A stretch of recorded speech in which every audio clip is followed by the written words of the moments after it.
In a sleepy little steel town in the Pennsylvania hills, I was born in '55 in a place called Tanneryville. Growing up was easy, life was at its best, but ahead would lie the test.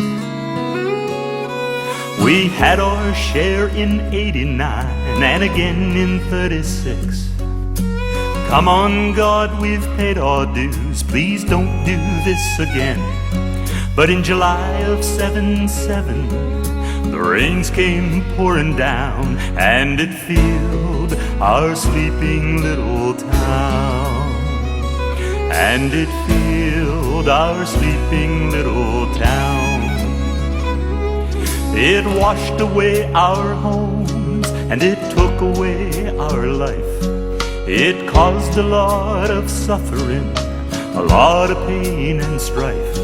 But there was a force much greater than the raging water tide. It was called the Johnstown Pride.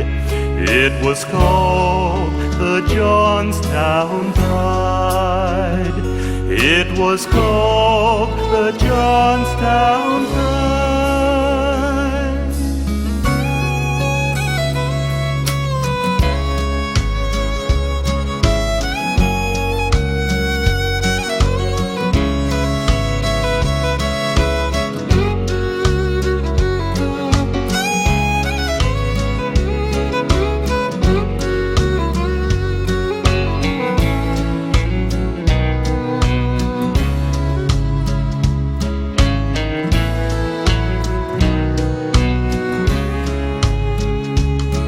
A nation, it did witness the losses of our town, when Mother Nature showed her wrath to bring this city down.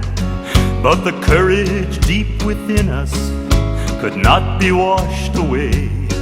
Our town is forever here to stay. Our town is forever here to stay. The Johnstown Heritage Festival we celebrate, the character within the folks who made this city great. Just look around, take notice who is standing by your side. You can feel the Johnstown pride. You can feel the Johnstown pride. You can feel the Johnstown pride.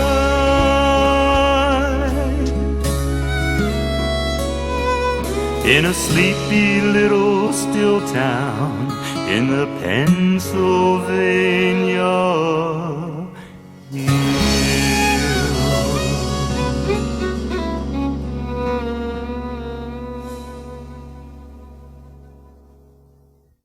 While downtown Johnstown was being drowned by torrential rain, library employees like Rita Clark were just closing up, making their way home. It was raining so hard I could hardly get out of my car.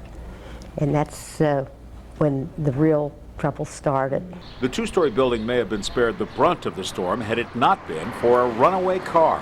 And this car had come through the window, and that's why so much water came into the library. The library was flooded, and all the books were floating down the river or down the street and so on. It was nearly a week before anyone could get into the library, and when they did, there was little on the first floor that could be salvaged. The regular collection was all stacked over this whole area. Was regular collection and references over here, and we lost all the reference books. And like I said, back in the other room was the Pennsylvania room, and practically everything from the Pennsylvania room was lost. 5.5 feet of water had left behind a jumbled mess. A bulldozer was brought in. They took the front doors off of the library, and the bulldozer came in and just pushed everything, mud, furniture, books, and everything outside. We lost about $54,000, and that was supposed to be 90% of the collection, because just the top shelf was saved. But saving even those books proved a challenge. The people from the first floor formed a chain going up the stairs because the elevators weren't working. And they passed the books up to us on the second floor. When the final numbers were assessed, the library suffered $1.1 million in damage, with $800,000 of that coming at the cost of books. We asked people to donate books to us to start filling the gaps. It took the library a full 6 years to recover. Even then, some books were lost forever. But there were a lot of Johnstown items, which we could never replace. With FEMA money, the library built a third floor, allowing the majority of their collection to be moved off the first and most vulnerable floor. Today, large prints replace stacks. Computer terminals stand where the adult collection once was. And DVDs take the place of reference books. But thanks to the dedication of so many, the library may have been washed up, but it was never washed out. With her bright smile and hearty laugh, Betty Thomas has a special love for life and a hard-to-miss spirit of perseverance. I guess I'm pretty tough because I really don't sit around and feel sorry for myself. It would have been easy for this great-grandmother of 3 to do just that. Never did find that child. Along with her 3-month-old great-nephew, her husband's brother and sister, their spouses, and several nieces and nephews were killed when the Laurel Run Dam let loose.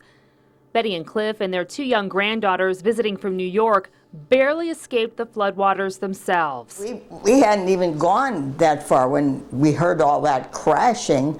It was coming in our place. I remember my daughter-in-law saying they were a nervous wreck coming down. The further they came, she said, oh, you could hardly believe that we're going to find them alive. Little did I know we were very close to being in the house when that water hit. When the water receded, that's when they first realized half their family was gone. I think if God didn't put you in shock, you couldn't handle it.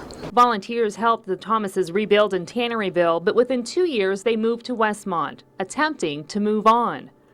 There was nobody up here to talk to you about it every day, which they did to him every blessed day. They'd lost so much themselves, but Betty says the flood had shown them an opportunity to pay it forward. Armed with a unique understanding, the couple volunteered to help flood and tornado victims in Brady's Bend and Tionesta. And she said, oh, we can do it ourselves. I said, you can't do it yourself. I said, and I'll tell you what, we will clean in here. But when you went to the flooded places, the smell, oh dear. The smell is not, it's not like toilets or anything like that. It's just a flood smell. And you never get over that. They also spent time in Hindman and Brownsville, working side by side with the Amish and Mennonites. And we set up the clothing thing in their church basement, which is a job. And after all they'd been through, Betty says she's learned a most inspiring, profound lesson. And since you can't do anything for the dead, the next best thing is go to where the living are having the same experience. And that way, it really honors the people that died. I think that's the thing that makes it worthwhile.